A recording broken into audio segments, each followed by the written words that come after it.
Good morning, Eastern Carolina. It's Saturday, May 26th. Thanks so much for waking up with us. I'm Jasmine Spencer. Meteorologist Tori Shaw is in the Storm Tech 12 Weather Center with a first look at your forecast. Good morning, Tori. How's it going for the Memorial Day weekend? Shoppers in Fayetteville also got a scare when shots rang out inside the Cross Creek Mall.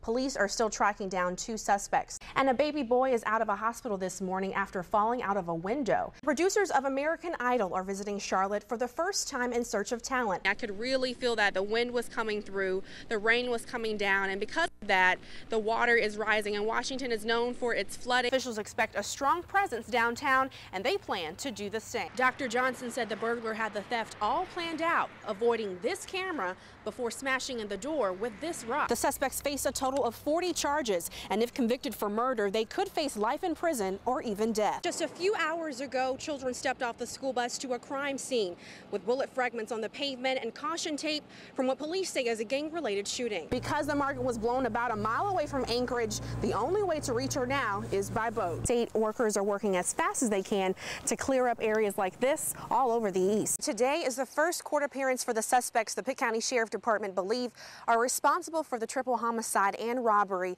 on Sunday night at the Hustle Mart. Pitt County this year is making community area stops. That means fewer stops for bus drivers and less door-to-door pickups. He also plans to meet with former Mayor Pat Dunn. She actually called him earlier to congratulate him, and Robert O'Neill, the other candidate, was here to congratulate him in person. The lines outside around 3 forced store owners and the store manager to open up a little bit earlier so there wouldn't be a fire hazard. Just before 10 p.m. and then last night just before 9, both times while the owner was having dinner with his pregnant wife.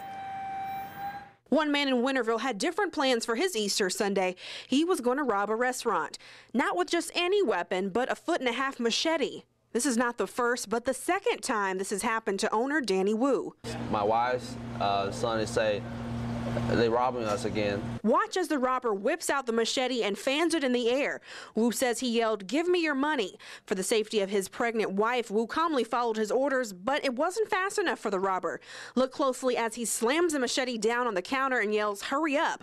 Wu says when they were robbed back in March, the robber wasn't as bold. Well, the first time he was nervous. I could tell he was nervous. But this time he's relaxed. He's more demanding. After the robber emptied the cash register and fled, Wu reaches for the phone to call police. Danny says he asked the Winterville Police Department if they could do more patrols at night. Their response to him was they just don't have enough manpower. When we asked Winterville Police for a response, they sent us this email instead that says the case is still under investigation. Okay. Number 1 is back to business as normal. Wu says he hopes police finds the robber before he strikes 3 times. I'm actually getting mad right now. Wu says he doesn't plan to close any earlier because of the machete robberies, but he does plan to apply for a concealed weapon permit. Val, while it's back to the hot, dry asphalt in the city of Greenville, other towns in Pitt County are still seeing the effects from the flash flood last night, especially those nearby creeks that overflooded. These signs, high water, caution drivers of overflow of the Chicod Creek near the town of Simpson. Still running strong after more than 6 inches of rainfall that doubled the creek's height to about 14 feet. But what used to be a small creek sounds and smells like a swamp. Water bugs and insects crawl along the barrier, and even a water moccasin crosses the road to get to the other side. Property owner Mike White says the small critters aren't the only ones affected by the flash flood. The donkeys, I think they learned now to follow the cows. A far cry, White says, from last year when they nearly drowned in the standing water. They smarter than people climbing Mount Everest. They headed for higher ground. During the height of the storm, White said the water line came above this barrier. He says he's surprised at how much flooding there is this time of the year. You see the Baca trucks yonder. They're probably 20 inches from the ground. With his equipment under the water and trash filling the ditches, White hopes the water recedes soon so his farm can get back to normal. We just hope we don't have any more.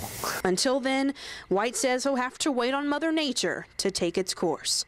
3 of the 4 suspects shuffled their way into the Pitt County Detention Center courtroom, face to face for the first time with the victim's family, still grieving over the shooting deaths of Makbil Al-Mujani, Nabil Al-Morganahi, and Gabir Alawi.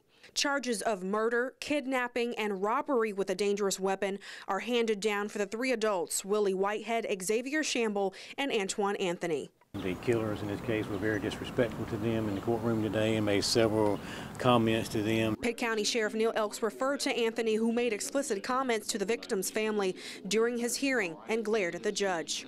The 4th suspect, a juvenile, made a separate appearance, but officials did not release details of the hearing. The suspects face a total of 40 charges, and if convicted for murder, they could face life in prison or even death. The family spokesperson, Tony Musin, was relieved after hearing of the arrests. This makes us feel great to just know that these guys are in custody. After the first appearance, the family met with Sheriff Elks and Vice Consul from the Embassy of Yemen to personally thank law enforcement officials for their hard work. I tell everybody, don't thank me, thank the officers that were involved. Officials do not believe the suspects were driven by a hate crime or were a part of a gang. A clear motive for the murders is still unknown. I would like to show you the house, but I don't think you would like it very much. That's what 5-year-old Juliana Harding says about her home after the destruction of Hurricane Irene, leaving them without power and running water. It's just too much. It's too much to take in. It really is. Almost all their belongings were destroyed by the water damage that rose waist deep. I was thinking like, oh, this is so scary. The Ludwigs showed us these pictures at the peak of the storm. In order to get to safety, they had to canoe to their neighbor's home with only minutes to spare. I grabbed my pocketbook and my Bible. That's the one thing. That's the one thing I would not have left here for nothing. This line marks the height of the flooding that damaged the Ludwigs' home here outside of Aurora, and because of the intense water damage and the mold inside, they decided to keep the doors shut and stay at a neighbor's home. The Ludwigs used their faith to get them through the tough times in hope of keeping Juliana healthy, who suffers from asthma in a damp home. But the good news is I haven't got sick yet. That's good. Maybe we went to church enough times that Jesus is taking care of me. That's right.